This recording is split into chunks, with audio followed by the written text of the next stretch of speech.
What's going on, everyone? So back in July of this year, I made a video called My Entire Criterion Collection 2020. Essentially, I was showing you guys my entire Criterion collection. I didn't really think I was going to add much more this year, but alas, I forgot in my mind, hey, Criterion Collection is also doing a sale in November with Barnes & Nobles. And actually, even better this year, not only were they doing it with Barnes & Nobles, but Amazon was price matching with Barnes & Nobles. So I bought a lot of Criterion Collection movies in November. So I know I'm getting this video out late in December, but you know, there were certain items that were out of stock and they got in stock in December, so that's why I'm giving this to you guys now. Now that I have all the Criterion Collection movies that I own as of right now actually physically in my hand. So I'm going to be doing it in alphabetical order, and I'm going to try to make it fast just so you guys, obviously won't be bored. But anyways, enough exposition. Let's get started. And again, this is going to be my entire Criterion Collection 2020 Part 2. I'm going to have to go back to that other video and put it as Part 1. But anyways, guys, kicking it off, Barry Lyndon. I've seen this movie once. I remember respecting it, not loving it, but I wanted to give it a second chance, and I figured what better way to watch it than Criterion. So I bought it. Plus, I love Stanley Kubrick. Next up, Bottle Rocket, which is Wes Anderson's debut film. Seen it once, remember liking it. Didn't really stick with me, but I also saw it like 5 years ago, so I know that was quite a while ago. But figured I would give it a second watch, and I love Wes Anderson, so here goes nothing. Next up is Come and See, which is probably the movie that so many people always ask me about why I gave it a 3.5 out of 5-star rating. Gave it a 3.5 out of 5-star rating because the experience, I don't know, I just wasn't immersed really. And I think that's partially because I watched it at 360p quality before it even really had a North American release. Well, now we have a North American release Criterion, and I was looking at screenshots. Looks completely different from what I saw it as. So decided I would rewatch it. Figured I would buy it because I'm sure that I'll appreciate it even more upon second viewing. But come and sit. Next up, the Darjeeling Limited, which is a really good Wes Anderson movie. I did actually rewatch it recently. Obviously it's open now. But I like this movie quite a lot. And it's unfortunately very relatable with, estranged brothers and everything. Very relatable. And I don't know, Wes Anderson's style on this I think is especially like apparent. I think it's really one of those films where even if you aren't a fan of his, I think you'll still be able to appreciate it just because it's so well put together and it's very relatable, at least for myself. Next up is Dr. Strangelove, or How I Learned to Stop Worrying and Love the Bomb. It's such a long title. Hadn't seen this in 6-7 years. Picked this up, and as you can see, I decided to rewatch it. Liked it a lot more. I'll be looking forward to rewatching this many more times. So glad I own that now.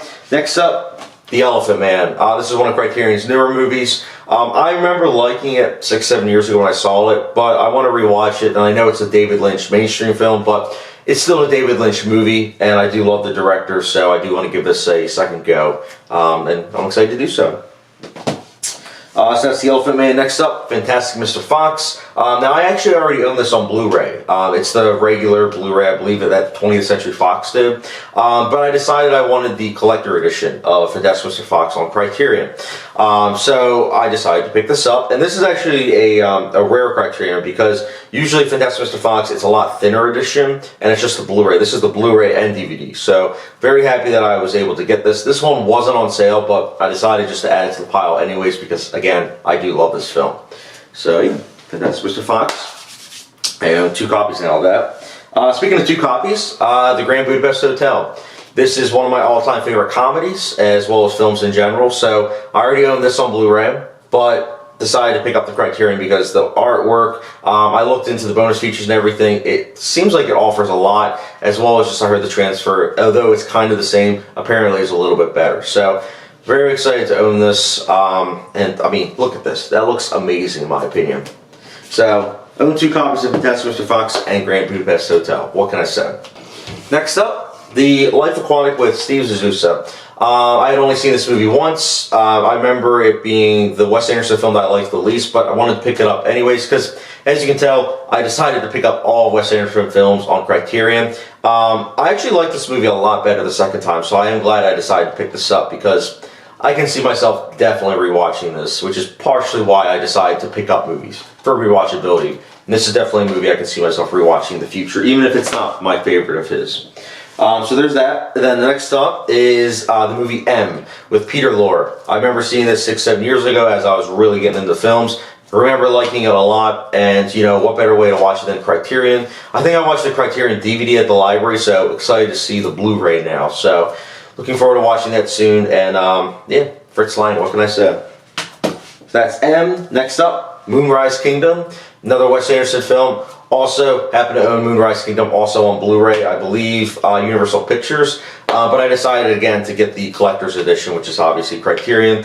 Very excited to rewatch this as well. But yeah, another Wes Anderson film that I was, picking up for a second time, just in Criterion format. So that's Moonrise Kingdom. Next up, we have the Royal Tenenbaums, another Wes Anderson film. This is the only version I own. This is a really good movie. It's not my favorite of his, but I think it is very well done. And yeah, again, I've seen it twice, and I've liked it both times, just not loved it. But hey, you know, I've seen it multiple times, so I mean, obviously, I can't wait to give it a third go, and fourth and fifth, you know, in the future. That's the Royal Tenenbaums. Next up is Rushmore, which I just recently rewatched. As you can tell, you know, it's open.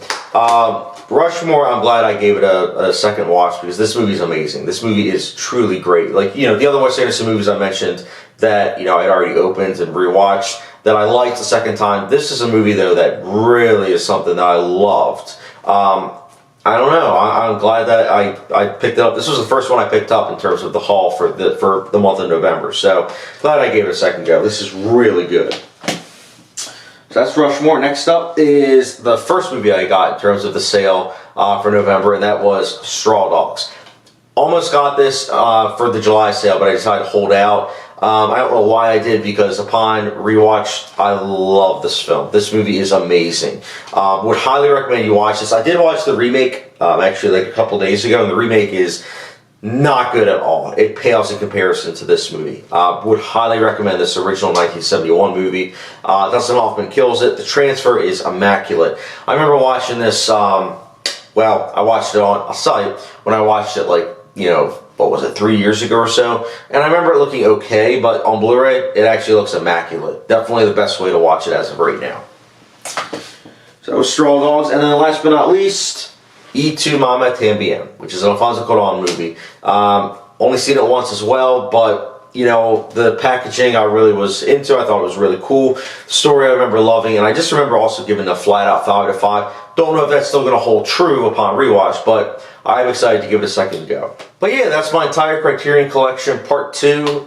Very curious to hear what you guys picked up for the month of November in terms of Criterion collection movies, or just in general, what does your Criterion collection look like? I've seen on other channels that people are starting to really get into Criterion collection, which I think is awesome. Don't get me wrong, I don't want to sound like I was ahead of the curve. I wasn't. I knew about Criterion, but I didn't really get into it until, like, I would say in the past 2 years. And even then, I've been very much so cherry picking. This was the year where I went full out. And yeah, my pockets are saying that I shouldn't have. But my mind is like, you know what? You got a bunch of good movies, so where can you go wrong? So, but yeah, guys, let me know your Criterion collection down below, as well as, again, just what, you know, future videos you guys want to see. I do have a lot on the pipeline that I still need to film, so I apologize about not getting those out to you guys just yet. But anyways, if you're new to the channel, though, don't forget the subscription, notification bell, and stay tuned for the next video, and I will catch you guys later.